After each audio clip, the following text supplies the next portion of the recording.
What is up, guys? Lion Gypsy up in the place. Talking to Nathan Gearing today. Filmmaker, flow artist, innovator. He's about to make stuff happen. Fire in your face. What up, Tom? It's good to see you, bruv. All the way. Yo! Yeah, so again, Nathan Gearing. I'm going to be talking with him. We're going to chat. Talk about little flowy things. I guess flowy things is a thing. But yeah, we're going to talk about flow arts and what inspires his creatives, and just have a discussion, get to know, Anyways, Nathan and I, we kind of met. I got grouped in with the group, and that's where Nathan and I kind of met together, and we talked, and it's good man. And so now, just waiting for him, ready to get more information about what he does, because I think this is the time period in life where we have the ability to connect in this new way, and it will open up new opportunities for us as well. So anyways, now I just feel like I'm just talking and rambling. I wonder if he knows how to get into this. He's supposed to get in, boom, bap. Again, work in progress. It's always a work in progress. I got my dog here on the side, ready to do his thing. Oh, while I'm waiting, I might as well go ahead and talk about a little bit more of some people have been asking about me doing some classes or trying to teach, and I am looking to teach, and I'm building and putting together a little curriculum, just finding some value in what I'm doing, and kind of getting much more into the flow arts. So you're just watching me transition all into it. So this is, I guess, my transparency. Where is Nathan? Come on, man. Where are you at, bruv? He has to be. He has to be like, what's going on? Where is everybody? See, I'm going to have to hit him up just to make sure he's not having any technical difficulties or anything. Oh, nope, that's not you yet. Come on, Nate the Great, where's you at? All right, I guess I gotta hold the show until then. I don't know how to hold shows. I'm still worried. So, what's up? If anybody wants to talk in the chat, ask me any questions. That's also something that I could be doing. I know he's doing it on purpose. I'm telling you, he's doing it on purpose. He's trying to make me it's a test. It's always a test. Damn it, Dad. But yeah, if there's any questions you guys have, if not, oh, there we go. There's the Nathan, the view request. And here we go with the old, check it out. Is he going to be it? Boom. And now, hey. I was like,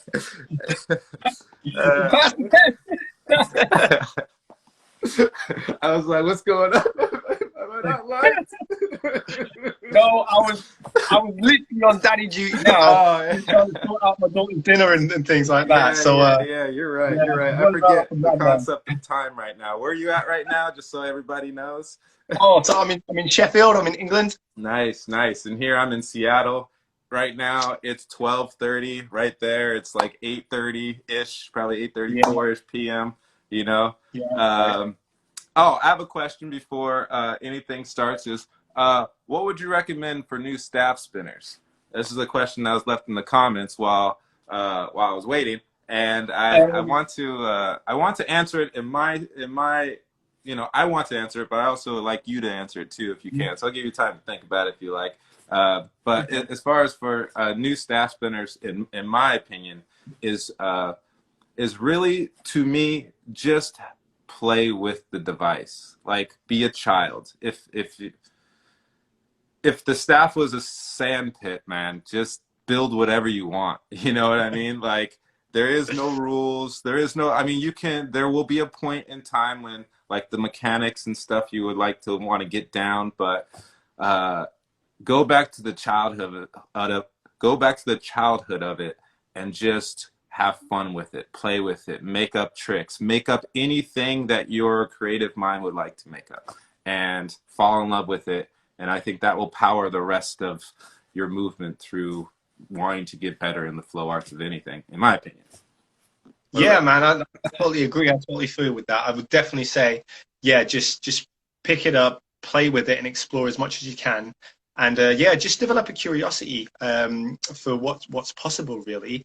Don't get too caught up on watching everybody in the beginning. I would say literally just be your authentic self. Just literally be in the moment with the staff, Right. and try and I guess have a feel for its momentum, and Right. like, you know, explore the planes, like, so explore like how to generate momentum and how to sustain it, and also how to stop it and redirect it, you know, explore it on like a vertical plane, and also like on a horizontal plane as well.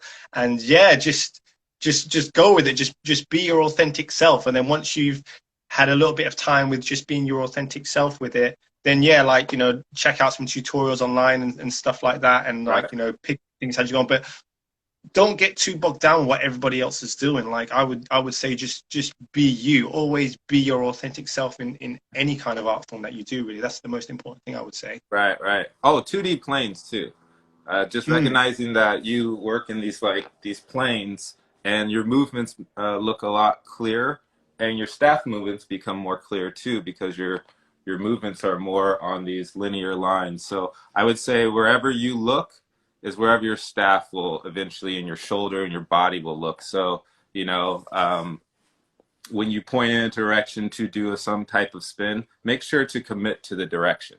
A lot of times we don't commit to the direction, and that can fumble us in the beginning as a new staff spinner too. So just a thought on that. Yeah, you jogged a memory of mine of what I learned when I kept on hitting myself. I was like, I need to look straight. Yeah. Speaking of flow arts, like how did you what's your story? How did you get to this stage of your life in flow arts? So my girlfriend, she, when I first started seeing her, you know, she was like, oh yeah, I eat fire and all this kind of stuff. And I was like, oh yeah, this is cool. Yeah, yeah, safe. And I never thought that it would be something that I could do. Yeah. But just because she said, oh, I'll teach you how to eat it, all of a sudden it just took out all the barriers. Because somebody said, do you want to do it? You can do it. It's easy. Yeah. And like, you know, and sometimes, you know, when we see things that we haven't, you know, we see things that we might like to try, but because there's nobody there to tell you it's okay, yeah, just go for it. You can be a bit like, oh my God, never in a million years could I do that. When actually a lot of these techniques are easy as hell to learn. Right. So she taught me like the foundation of like fire eating. And you know, she was quite rusty, but yeah, she taught me a lot of the foundational techniques. So yeah, I'm eternally grateful to her, because she kind of like put me on this flow arts journey. Because then one of my old breaking students, he then said, oh, you do fire, mate? Oh yeah, well I have a staff and I spin a staff around. So I was like, oh okay, cool, let me get in on that. Right. So I started doing that as well, and then I then started going into this wormhole of like different like flow art stuff. And then I noticed there was like a rope dart, and like I grew up watching like old school kung fu movies. Right. And rope dart is one of the weapons that I was always like, wow, you know, it's like old school kung fu master, because apparently it's like really high level to be able to do that. And then there's a old school kung fu film called The Buddhist Fist, and is like made from like the 80s. And he actually had in it, it's called the Meteor. But it's different to what flow art is called the Meteor. So flow art is called the Meteor, you know, that rope that has two flames on the end. Yeah. Back in the 80s, the original name for it was a Meteor, when it was just a flaming rope dart. Right. Yeah.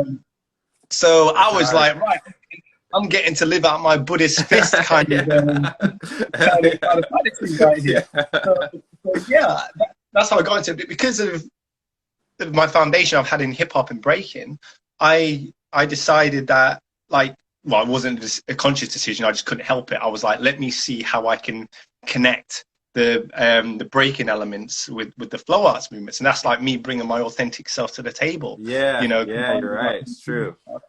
So I was like, it's interesting. It's interesting to think of how much the movies that we watched back then influenced how many flow artists today, you know, like, like all these like old kung fu movies, Bruce Lee movies are tied into like urban culture so much too. So you can kind of see it inside dance a lot.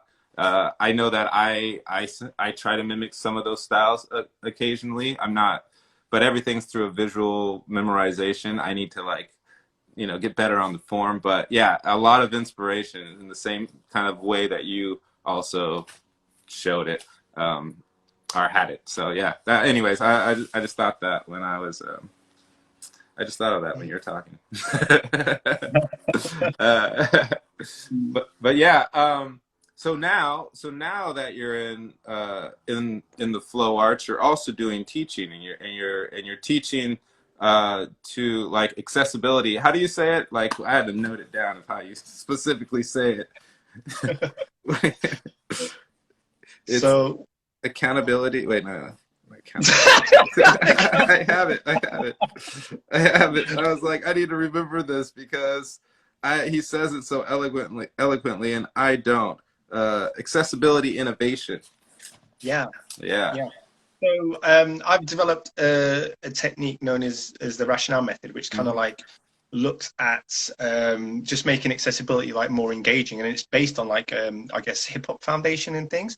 So for example, I've reinvented audio description utilizing the skills of beatboxers to give a richer soundscape to people with visual impairment, and we also have like poetic text because a lot of people with visual impairment were saying that like the current provision of audio description was just so boring and unimaginative. It's like the dancer list is all turns his head. It's just dry, man. Yeah, it's true. Okay, well, let me come from, I guess, my background and my standpoint to see how we can make it more accessible. And so within this, like I also mentor like I also teach breaking as a means of injury prevention and to improve spatial awareness to people with visual impairment as well. So it becomes like a life skill. And like also off the back of that, like one of my students, you guys might have seen him in the television feature, Crispin. So I was teaching breaking one time, and I'd not long been doing contact staff, and he just started spinning his mobility cane around like a magic wand. And I'm like, yo, dude, let me teach you some contact staff skills with that. So I'm teaching this stuff, and now he twirls it like he's a demon, like he's a beacon. Yeah. Because there's a lot of synergy and similarities between contact staff and mobility canes that they use, because they both rely on touch and contact. Oh, so okay. Yeah, so basically within that is what we is like how we started to develop the contact staff as a means of enhancing spatial awareness and bodily awareness as well, for people with impairment. But also what I'm doing with Flow Arts is where we're just starting this project where we're going to be going into schools, and we're going to be teaching them Flow Arts as a means of, basically, let me rewind a bit. So I've worked with a cognitive behavioral therapist, and we developed a way to treat depression, anxiety, and PTSD through hip hop and flow arts. So what we're doing is we're going into schools now as well. And what we're doing is in the schools, we're teaching kids flow arts techniques, but teach them how to connect it with meditation and mindfulness and breathing exercises and techniques. That's smart. To basically kind of like combat all of the mental health issues that's going around surrounding, like especially like COVID for kids right now. Sure. Like I don't know what side where you guys are, but right now the suicide rate for young people is higher than it's ever been in the UK since COVID kicked in. Wow. So yeah, you know, and there's been a massive spike in depression and anxiety. So you know, we're basically delivering this as a means to try and help a lot of these lost children, really. Wow, that is amazing. That's amazing. That's especially it's so interesting to find how much depression is in our world today. You know, it's such a recognized thing now, and because it's recognized, you would think it would, like, when you kind of recognize something, we in like our natural selves, we recognize it and we try to find a way to correct it. Like, oh, I have a problem with what I do here. Let me try to work on that. But as we see depression, it just is growing instead of us, like, I don't know, but we are finding all these new techniques, which is what your technique, like these are the techniques of like repairing the mind and body. Mm. And I think it has to do with movement, completely about Yeah. movement. You know, getting that mind and your body is now starting to build all these like endorphins and it's Mm. starting to help with your mobility and movement, and your mind starts to think more. So like it's impressive doing all that. Yeah. Thanks, man. Like, yeah, I completely agree, because the thing is, because we're getting so technologically savvy, like in this day and age, what's happening is we're losing the connection with nature, Right. and within ourselves. Like everything we're seeing is like a projection. Like, you know, we're looking at things from the outside in, and we're looking to solve our problems from the outside in, for how many likes we can get, how many views we can get and Right. stuff. Yes. You know what I'm saying? And like, instead of, and like, and another problem is, it's kind of like, you know, when you see like loads of memes on your timeline, and it's like, what's happening is everybody sees these inspirational quotes and like, yep, I get that. Okay, scroll on. Yep, I get that. Scroll on. Yep, I get that. Scroll on. And the problem is, it's like a lot of these inspirational quotes are losing their power.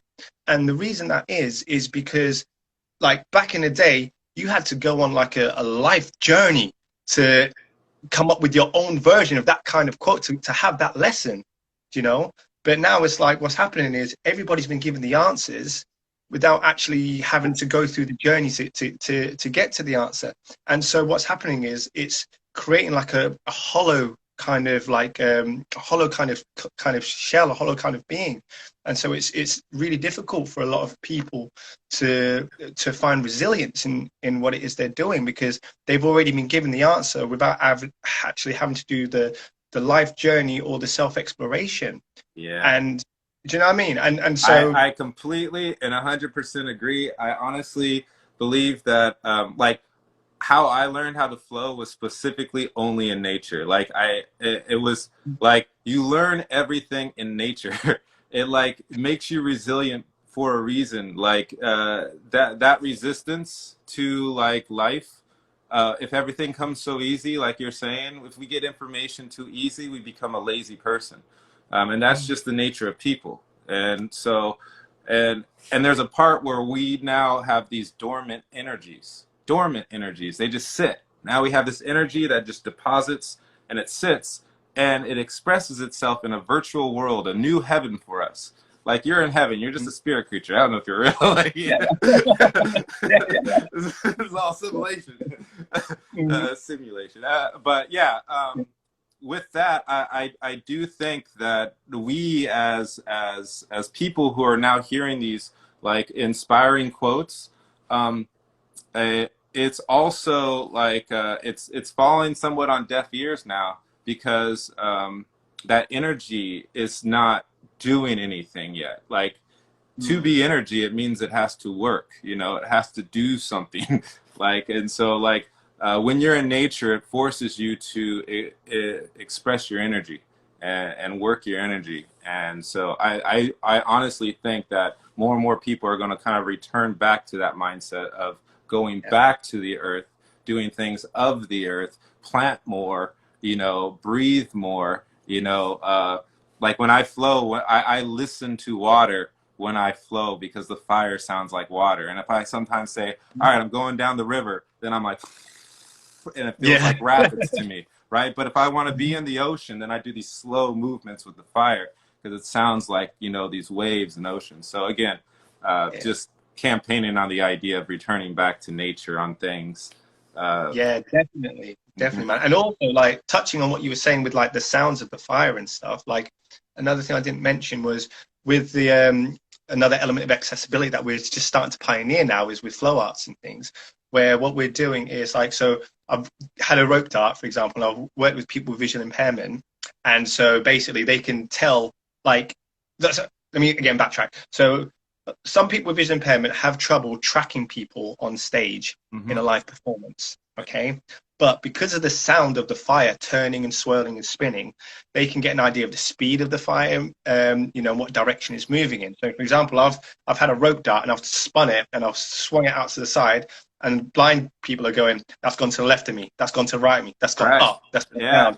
And then I've spun it and they've gone, that's spinning clockwise, that's spinning out clockwise. I'm like, what are you on about, man? That's so sick, you know what I mean? thinking, okay, right, so let me then go and try and start to research even deeper onto how we can utilize, you know, fire and the sounds that it makes, and also the heat, you know, to enhance accessibility in live performance and Bro, you're stuff. getting me all hyped now, man. Like, right? Oh, dude, like, seriously, like, there's like, I want to create a retreat where you learn the elements of everything before. Like, I think if you want to be a better flow artist, it requires you to think differently, not flow differently. Like, thinking is the flowing. Like, once you're fucking in it, man, you're fucking in it, bro. You know, like, what did I do? I don't know, fucking whatever, you know, because you're just in the element of it all. So, like, so just kind of tapping on that idea, it takes heat, which is light. I mean, it takes light to see, and he could still see because of the heat of the light, you know, and you get like, it makes sense. It makes sense. That's dope, man. That's sick. Yeah, man, definitely. And like I don't know, have you ever tried just moving with your sight taken away? Like just taking away your sight. Like next time you get a chance, if you haven't tried it, this is for anybody. Try just flowing, you know, with your eyes completely closed. And I do that. So yeah, I totally agree. Yep, just flowing it. Yep, close your eyes. Because like there's so many times when you'll see a move, and you'll try and do a move, and how it feels is different to how it looks. You know what I'm saying? Do you know what I mean? Yeah. So, you know, sometimes it's better just to be in our bodies and just feel what's happening, rather than try to still search for that visual reference that you had for it. Right. It's like, you know what I mean? And like, you know, for me, like, to live life fully is to feel. Do you know what I mean? Like, life is just full of feeling, man. You know, whether you're feeling happy or low, or even if you're not feeling, you know, if you're not feeling one way or another, it's still a feeling, you know? Yeah. And so, do you know what I mean? So it makes sense for us to really try and just to connect with our authentic selves, and just connect with our bodies and with nature and with how everything feels. I mean, even when you have a conversation with people, sometimes the words doesn't even necessarily matter what words are said. What matters is the feeling that you're left with after that conversation. Yeah. And so it's the energy that's passed and bounced back and forth. Yep. Yeah, it's that exchange. It's that energy. And again, energy is to be felt, not to be seen. Do you know what I mean? Yeah. No. Yeah. It's an action, right? Like it does something. It's amazing. You know, I was thinking, it takes so much confidence to walk blind. It takes so much confidence to walk blind. like you think if you're in a dark room, how confident are you in your walk? You know, how assured are you in the strides that you make after that? And then to flow blindly. Like, I know how it flows blindly. And boy, when I closed my eyes the first time, I lacked confidence in myself. I lacked so much confidence in myself. I was like, fuck. But now, man, I can close my eyes and I point in one direction, and I know I am not going to hit myself. I know. See, you know yourself. Yes. Yeah. It's like, oh, I'm walking. And I'm like, boy, man, just to be blind, you got to respect blind people. Like, to walk in confidence like that, it's something to admire from a person, you know? So I admire that. This is a great conversation, man. Yeah, man. Well, it's dope. I mean, like, to be honest, it's like with people with disabilities, I don't really see them as a disability. Like, for example, like with people with visual impairment, I see them as literally just having a unique and valid way to see the world. And, you know, they see the world from a unique standing point.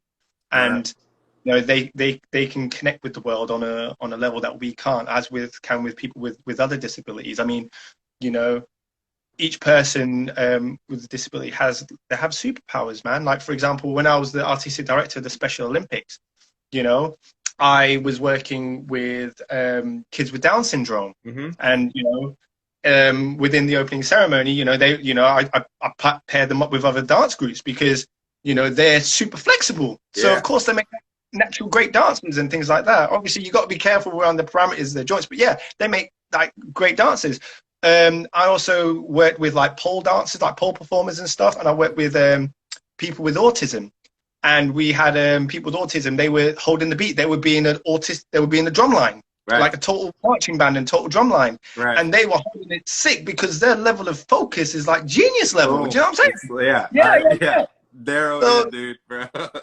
yeah. So do you know what I mean? Like there's so much power in in a lot of people with disabilities, and a lot of people think, oh, they come from a a standpoint where, oh, it must be really bad to be like that, but it's that kind of mindset where actually we should be learning, from those from people with disabilities, because we can learn a hell of a lot, in terms of like how to I totally agree. live in a more equal and accessible world, but that also we can learn more about ourselves as human beings as well, man. Huh, man, that makes me bring so many other questions to mind, but I don't want to prolong the conversation. We got like a 3-hour conversation about shit. Like, because I'm like, man, that would be that. Yeah, I don't have too much of an idea, and so like you're definitely opening up my mind to like the perspective change. My dad worked with like kids who in school sometimes they would put a pot of kids who all displayed certain types of disabilities that he had to take care of, and there's a newfound respect when you don't look at somebody in shame, like pity, when you rather you see the power that they hold. You hold a power that you can teach me on something, and that perspective change is what I think a lot of people now see comparatively to the past, So I think we become that also displays that it seems as a culture, as much depression and sadness that's going on, there is this desire for love, that like we're loving each other, even though we're yelling at each other and we don't know how to like say it nicely. We're like abusive people just yelling at each other, but we are becoming more loving. We're accepting more groups. We're trying to make that voice known that we want equalities all around, So that wasn't talked about in ancient Egypt. Everybody was slaves. Nobody had choices. No. So, well, we're trying to push forward with that conversation now. But yeah, no, I just wanted to say thank you. We're gonna wrap it up. We're almost at like 30 minutes, already. Wow. I know, that's what I was saying. I was like, dude, we could go on like for an hour, and I'm like, dude, we're trying to hit a 25-minute thing, and I was like, you can make it flow. I'm good with making it flow. I just do it for 3 hours. Yeah. Maybe we'll have to do a part 2 sometimes. You know what I mean? I don't want to take you from shit and stuff like that, But yeah, no, I was just enjoying the conversation, and sometimes flow arts is more when you talk with everybody. We all kind of have the same mindset, which is like reconnecting with yourself. Like when you're with a flow artist, it's always a person who's looking to reconnect with themselves because they're forced to be with themselves and have to work through their own mind on things. And you either can yell at yourself or you can be cool with yourself. God damn it, I wish I did that better. I'm like, all right, yeah, I could probably do that better. Let's try to do it better. It's like, be more nice to ourselves, and we'll probably be nicer to people. Yeah, that's probably definitely. That's probably compassion is a really powerful kind of like emotion to be able, characteristic to be able to possess. Yeah. To be compassionate to others and be compassionate with yourself as well. Right. To love yourself is paramount, and we live in a paradoxical kind of world where kind of like you try and show yourself love or confidence, and people say you're coming across as being arrogant. Right. When actually it's kind of like we have a society that's trying to aspire to self-love, but then if people publicly display self-love in a way that they feel is not fitting, then all of a sudden they're arrogant. But for me, it's like, as long as you're not saying to somebody, oh, you're no good, or I'm better than you, then that's not really arrogance. You know what I'm saying? It's like, we should be in a world where we're we're bigging each other up for showing ourselves love. So if I show myself love, people be like, yo, that's dope. And if I see somebody else showing themselves love, like if somebody's doing a move and they're like, yo, that was sick, that move. Right. I'm like, would you want to be their hype man? sick. Yeah, you'd be like, come on, bro. You know, That's people what are I'm yelling, saying. they're screaming. Yeah. Yeah, we need to be bigging each other up like this, man, and finding more, you know what I mean, more love within ourselves. Then we can share that love with each other rather than, you know, just down and like, oh, you know, I'm happy. I'm not happy because they seem more fortunate than me and all that. Fuck that shit, man. It's so true, man. If you don't have internal happiness, like this is the thing where it's just like that false security, where a lot of people are throwing out quotes, but the internal happiness is still really, really low, like to themselves. And here's my theory. Here's my theory on it.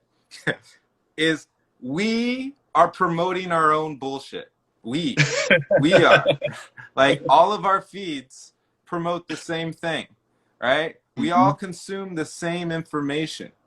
And if you ever look at our information, it's always spun with negativity. Not saying that it's not a negative moment. It's more of like saying you are expressing the information in a much more negative way, adding to the feeling, right? So everything is negative. So if we look at it as a group, like a whole nation always talking negative to themselves, it's like saying one person is always talking negative to himself.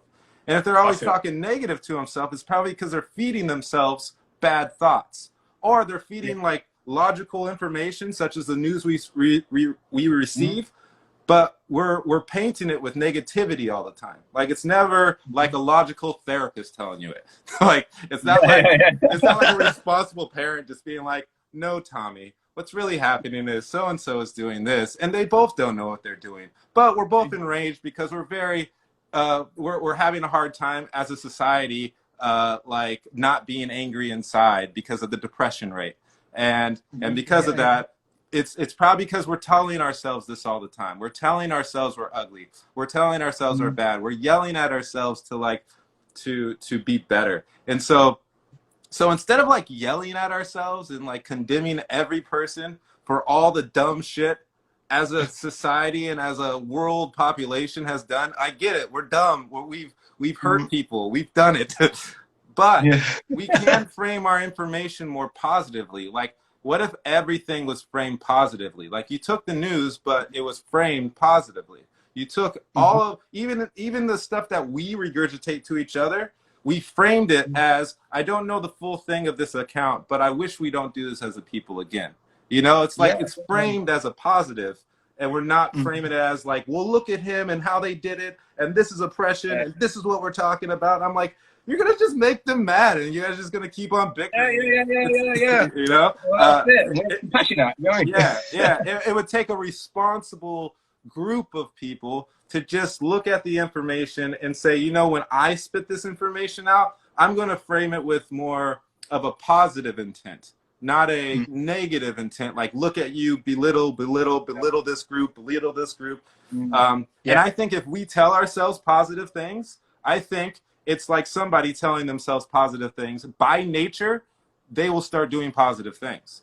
They'll probably start doing positive. Yeah, well, the world moves in intention. You know what I mean? That's how the world really moves. It moves in intention. Right. So if you have like, you know, positive intentions, not only towards yourself, but towards others, and everything that you're saying has kind of like more of an open and positive slant rather than a negative slant, then you know, you've already infected that person with your intention, you know, with your positive intention, you know, and it's kind of like, that's why whatever we put out to the universe, we get back, you know. So if we're putting out positive energy, all of a sudden we're, you know, having a positive impact on somebody else. So they're more likely to put positivity back to you, or not even back to you, back to other people and other people. And then that's where karma kicks in, you know, because karma, you know, a lot of people think, oh yeah, karma's like what goes around comes around and shit, and dude, like you give back shit.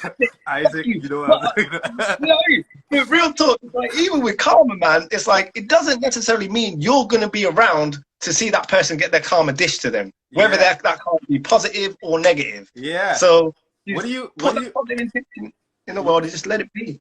What do you think? How would you describe karma? Karma.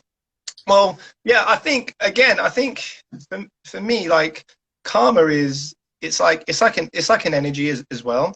Okay. And it's kind of like, okay, you know, whatever you do in the world kind of like has consequences and repercussions and rewards.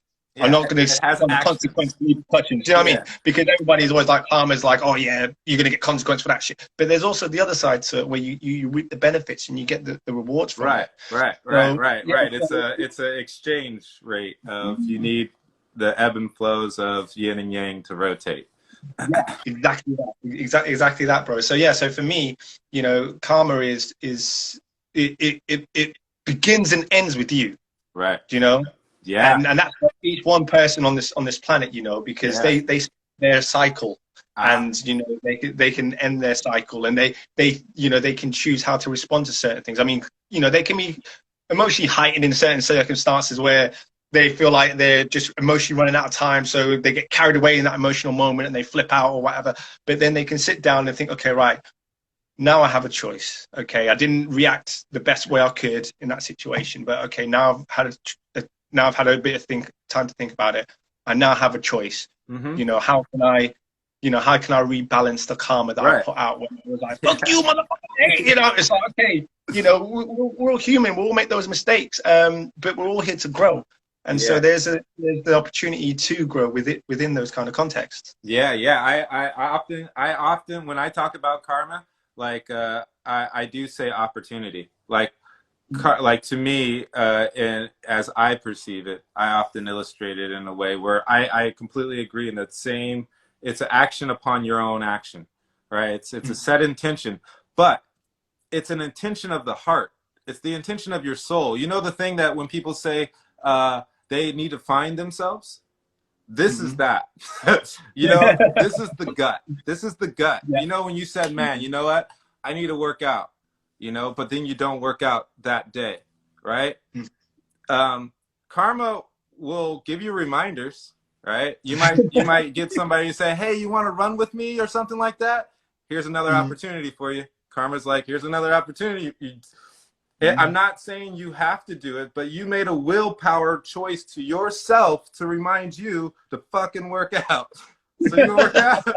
And if you skip it, then it's going to be like, all right, well, sorry, here's the repercussion to that action. And then the next action and the next action. And so you choose the opportunities, you build your own karma.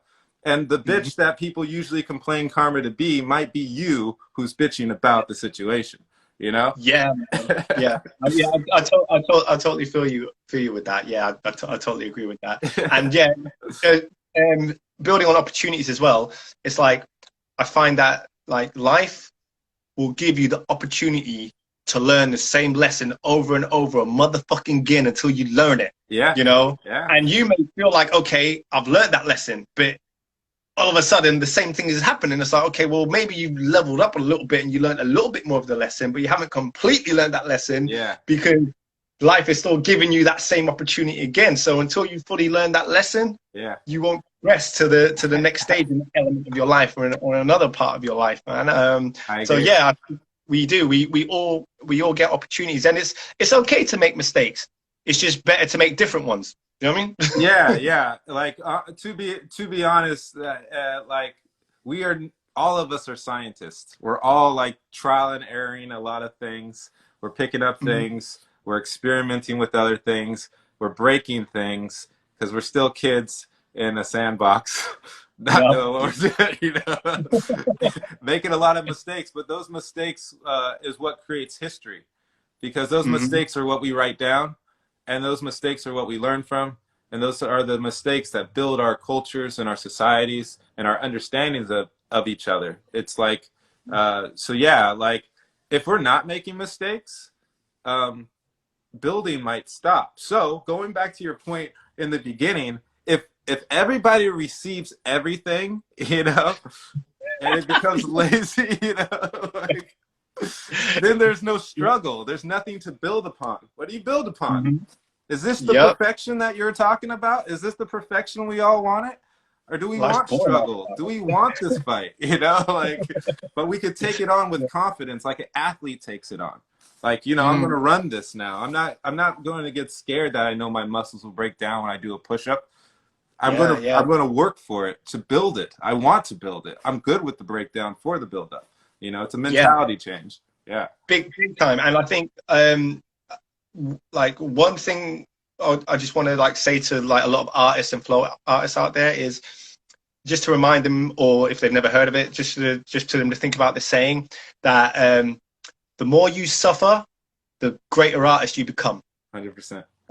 Yep. You know, like everybody that's been great has always gone through some shit. Yeah. Yeah. Like the countless hours and time, like for me, I would always just, and I know for a lot of flow artists, like they just go into this area where they just, man, it's so hard too, because when you're playing, the perspective of suffering changes. Like, yeah, you know, because suffering is just the mindset, right? It's like you get to decide, is this suffering or not? No, it's not suffering yet, but you know, but everybody has their point, and then ding, you got that suffer point. But some people enjoy suffering.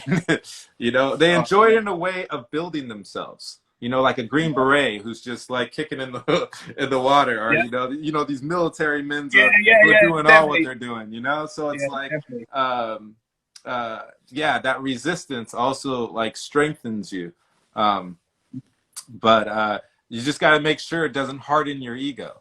You know. So. And that sometimes can happen. People get a little too arrogant with their own success and their own. Definitely. But again, like as long as you're not putting people down, as long as you're not putting people down. Yeah, I think it's okay to big yourself up. You know, right? Because that's the balance in it. As long as nothing's going down, you can come up. Yeah. Whereas if you're pushing people down, then your foundation that you're building is a very like fragile foundation, because you're trying to step on other people's kind of like perceived weaknesses. I guess. And so that, you know, you're not building, you know, something strong. Whereas it's like, you know, if you can, you know, remain positive to others, help people wherever you can and stuff like that, call people out on their bullshit whenever they're doing it and stuff. But just to be real with them, not to be an asshole, but just. But that's a perspective thing too, because that person has to be able to take that information without insecurity tied into it. Because sometimes it's hard to handle a real person, you know, when they're like, "Hey, man, I'm just trying to be real," and they're not trying to be an asshole. You know, they're not trying to be an asshole. They're not like being a dick about it. They're using good words.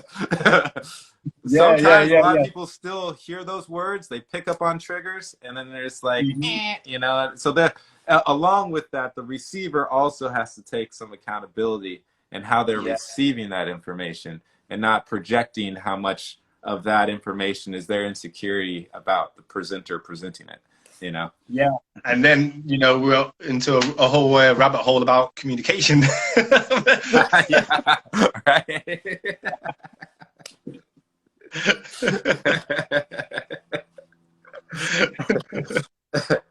That's dope. Dude, I got like punched in the face yesterday by my own fire staff, and then I got busted in the lip.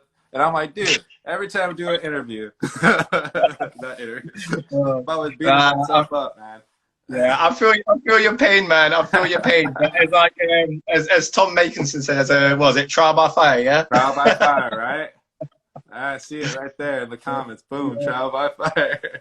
Yeah, definitely. Anyway. I've been beat up loads of times by my props and stuff.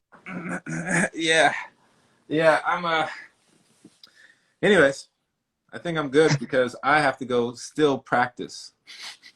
It's noon here. Now it's 1. I got the rest of the day to do shit too. I gotta go with be a daddy and a good boyfriend. I know. That's good. So, that's good on you. You are a good dad. You're a good dad. I see your post. I don't know about the boyfriend thing, but from the post of the dad thing, it looks good. Boyfriend thing, I'm pretty sure the boyfriend thing is good too. It's just well, you know, you have to ask her. In fact, don't ask her. No. She's not gonna watch this, right? She's not big. Don't worry about her. So, man. But Like, it's been wicked talking to you, bro. Likewise. anytime you want to do like a part 2 of this conversation in a few weeks or months. Hell yeah. hit me Hell up yeah. and then Yeah, let's we might combo it up. Tom, you down for this threesome? You want to make this thing grow? It's okay if it's in a 3-way. We'll have a 3-way chat next time. Yeah. Oh shit. All right, man. Well, cool. All right. Talk to you again, bro. Peace. All right, well, peace. Bye. See you guys.